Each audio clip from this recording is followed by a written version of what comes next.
Hey, everybody. Welcome back to Filecoin Foundation's DWeb Decoded podcast. We're coming to you with a special series from Davos, Switzerland, World Economic Forum 2025. We've been doing interviews with old friends, new friends, and other interesting folks here at our terrace. And so my name is Aaron Stanley. I'm the host, and I'm joined by Jin Kang, who's the global head of legal at Hashed, a Korean VC. Welcome, Jin. Thank you very much, Aaron. So we'd love to dive into the Korean market and some of the trends that you're seeing, but maybe why don't you give yourself a quick introduction and talk a bit about Hashed? Sure. Hashed is a VC and an ecosystem builder in blockchain industry. We have been active since 2016. And we started as a syndicate of investors really diving into the deep tech. So we started with Ethereum white paper, and we were really excited about the future of blockchain technology. And once we realized that there needs to be a convergence between blockchain and financial institutions, what we realized was that there needed to be a crucial link between the two. So we've launched our first venture fund out of South Korea back in 2021. We've launched 3 funds since then. And right now we have been really the evangelist of blockchain and its technology. So for instance, in South Korea, we've partnered with the biggest bank, KB Bank, and launched its first digital asset custody service. And I think right now they have about 9 billion under assets under custody at the moment. We're also working with the biggest bank in Thailand as well, Siam Commercial Bank, to help their DID initiatives as well as digital finance and DeFi infrastructure level. And so one of the things that we have noticed is that in the West, especially in the US, there's a lot of entrepreneur and engineering power. And they've been focusing on the infrastructure level. But in Asia, I think we're very retail focused in applications and services. So what we try to do is we invest in the applications and services that are going to be using these infrastructure. And so we're trying to bring this complementary synergy between the two, East and West.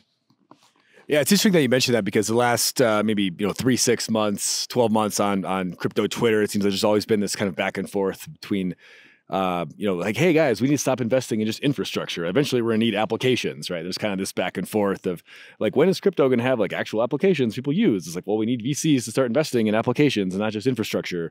And I think I think your point is poignant in the sense that like, in Asia and in Korea specifically, you're really more focusing on like, what are these applications people can actually use, and not just like, oh, we need a new L1 or we need a new sort of modular, component to this modular framework. But maybe talk a bit about like how does that actually look like? I know Korea's had a lot of success. It's obviously really big on trading, which I think I'd like to talk. We can talk about and what's kind of the dynamics of the Korean market on the trading front, but also in terms of what are some other applications that appears there's demand, there's product market fit for that incorporate crypto or blockchain in some fashion. Yeah, I think that's a really good question. And I think one really palpable example that I would like to highlight is that we've launched the world's first decentralized Korean idol group. Oh, wow. And essentially, its NFTs are sold in convenience stores for $3. And that NFT then converts into governance tokens. And so what they can do on the platform is that, you have 24 members. They're called Triple S. And the fans themselves can use their governance tokens to select, which person is going to sing this title song. We should have, person A, B, C sing song A, and then, you have this very democratic access to the management and the buildup of a group. And so I think a lot of the K-pop group and the entertainment group has been criticized for its practices in being really centralized and not being very opaque. But we've kind of opened that up, and we've used the blockchain technology to do this. And so just to give you an example, I think without any marketing budget, they were able to release the first YouTube video, and it had 2 million hits, I think, within the first 24 hours. Oh, wow. Yeah. And so that's the power of governance and distributed, access for the people to access. So I think that's a very interesting application of blockchain technology that is being used in K-pop. But I think, that's going to go beyond entertainment sector, fashion, the things that we're really excited about. So, BTS, everyone has heard of BTS, and the management company is also really excited about that. So we've partnered with them, and they're also investor into our fund.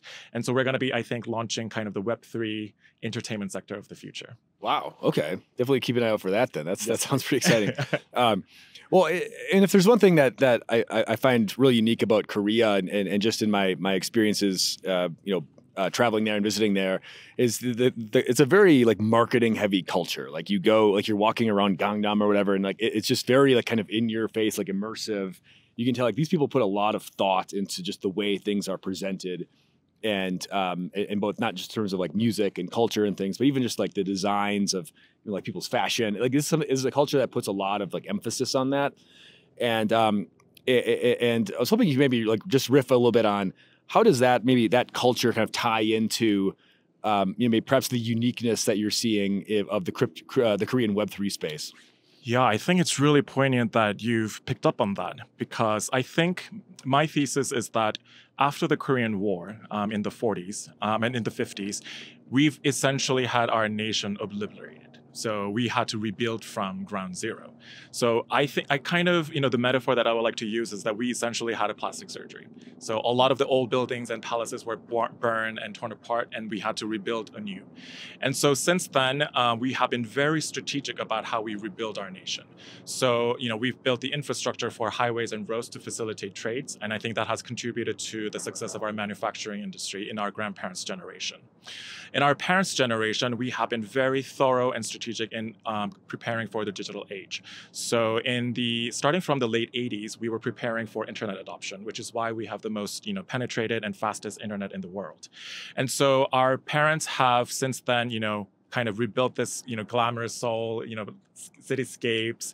And so right now, what we're seeing is that the younger generation, people in their 20s and 30s, they're wondering, our grandparents made wealth through the manufacturing business, our parents through real estate. What's going to be the next kind of source of wealth and security that they can imagine for themselves? And for them, it's so intuitive that it should be something digital. And I think that's why that has contributed to the huge explosion of interest within the retail market in South Korea. And to kind of tie it back, so we've really rebuilt the nation, and we've referenced a lot from our neighboring countries as well as the US and Europe. And right now, I think we are very hip, and everyone wants to go to Korea, and I think that's great. So we have Squid Game, we have all that entertainment. But I think the double-edged sword is that where is the philosophy? Where is the substance? And where are we going to go ahead and do, what's going to be next? And so I think that's going to be an important question that we have to answer for ourselves. And I think the constitutional crisis that we're having at the moment with the presidential impeachment does really speak to the underlying problems that we're having. So it looks really, the packaging is really nice. But now I think we have to kind of reflect and kind of think about what is going to be the next step and what is going to be the sustainable move that we're going to be making from now on. That's interesting. It does seem that there is perhaps a degree of, maybe we'll use the term like financial nihilism, I guess, amongst some of the younger generations, where they've seen their parents and their grandparents, they've seen some of the prosperity that's come out of this, but then they feel kind of like stuck. Like what's my opportunity, right? And it seems like that's been one of the drivers of interest in crypto. Is like, hey, this is kind of like the front. This is like my frontier. Like this is where I can I can potentially earn some wealth. This is where I can kind of establish my identity or find my calling, if you will. Maybe talk a bit about just kind of like the development and maybe the sophistication of the Korean like retail market. And maybe we can talk a bit about some of these other like kind of policy developments in the country as well. I know like with the constitutional, kind of the crisis you're mentioning, there's some potential for some new potentially like new laws, new regulations, or new ideas to be presented here that could kind of keep things moving in a positive direction. Yeah. And so I think just to kind of answer your first question regarding the kind of the historical trends and maybe why why we have such a strong retail practice in the digital assets is because I think one of the contributing factor is that we are very educated. So we have a very educated population. And so I think at the peak, our entire derivatives exchange trading volume was, I think, #1 around the world. Wow. Since then, I think digital assets at its peak has outpaced that of the trading volume per day compared to the entire stock market. The digital assets have been, much bigger in terms of trading volume. And I think that kind of facility and kind of the intuitiveness that we have felt in the digital age, I think has directly contributed to that. And so as you've said, the younger generations are looking for digital assets as kind of the future security. And but I think that also has reverberated to the rest of the population. So my grandma, grandpas, they actually have Bitcoin now. So it's very ubiquitous. And I think that's why we have such a strong Korean retail-focused market. And so after US dollar, KRW is the most highly traded trading pair in that. And so I think in terms of policy and where we are in terms of policies. So in South Korea, when it comes to digital assets, we've been implementing laws and policies in 3 phases, according to the risks that the digital assets impose. So the first and the most obvious is money laundering. So we've introduced the VASP licensing regime into the AML Act.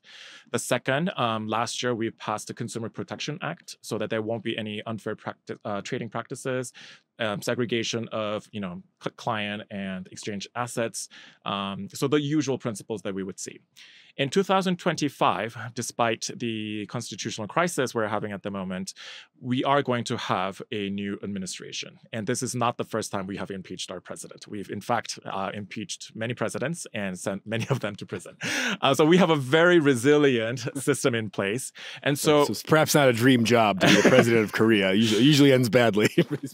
Fair warning, Aaron. And so probably by May, we're going to have a new stable administration in place. And right now, the #1 priority from the financial regulator is to have a stablecoin legislation. And so right now in our neighboring country, Japan, Hong Kong has recently come up with one. I think in the US, we're probably going to see another stablecoin legislation coming out soon. And so I think we have the distinct privilege of being late in legislating, but at the same time, seeing what kind of innovations that each country had made. And by referencing MiCA and the US model, we could probably come up with a more globally aligned stablecoin legislation that is also industry friendly as well.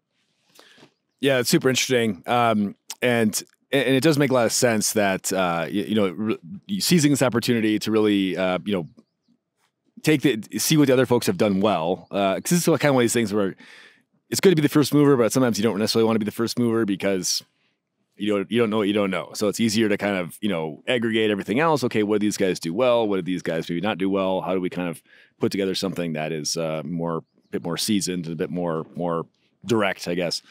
Wishing you guys the best of luck on that, on those efforts. Maybe one final question for you. I would love maybe the Korean point of view on what's happening in the U.S. now. The U.S. has gone from, sort of the Gensler era of trying to sort of, slit